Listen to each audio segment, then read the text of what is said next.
The TMA Synthread bonds indicator is provided for various platforms on the TradingFinder website. From this section, you can download the indicator file for the MetaTrader 4 and MetaTrader 5 platforms and run it on the chart.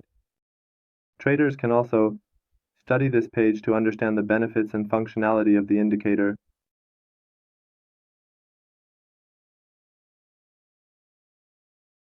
From the navigation section, we select the indicator file and run the indicator by dragging the file onto the chart. Just make sure to pay attention to the complete section, select the Allow DLL Imports option, and then click the OK button. Once the indicator is activated, it starts drawing a price channel on the chart. How to calculate and how the indicator works, using moving average, etc. When the output of the calculations is higher than its previous output, it considers the trend to be upward and draws the middle line of the channel in blue. Conversely, when the output of the calculations is lower than its previous number, it considers the trend to be downward and draws the middle line in red.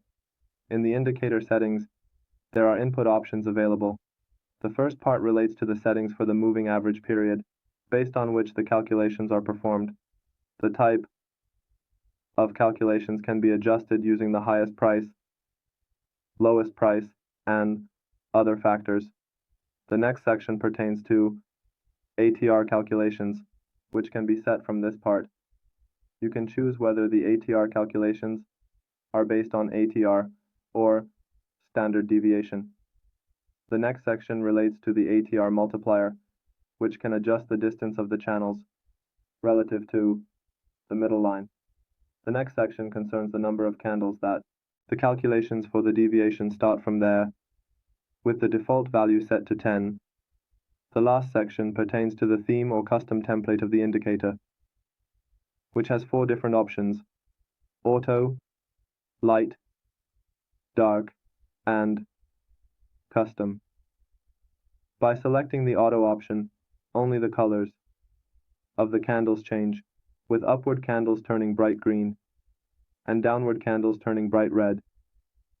The next section is related to light, which applies a light template to the chart, the template that is currently on my chart.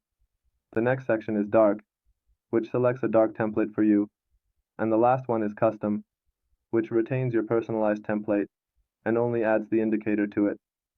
I will select the dark template in this section and set the moving average period here, and then I will click the confirm option. My template changed to a dark color, and as you can see, the way the calculations are done has also changed. Well friends, we have reached the end of this indicator tutorial. We would be happy if you share your comments and suggestions with us in the comments section.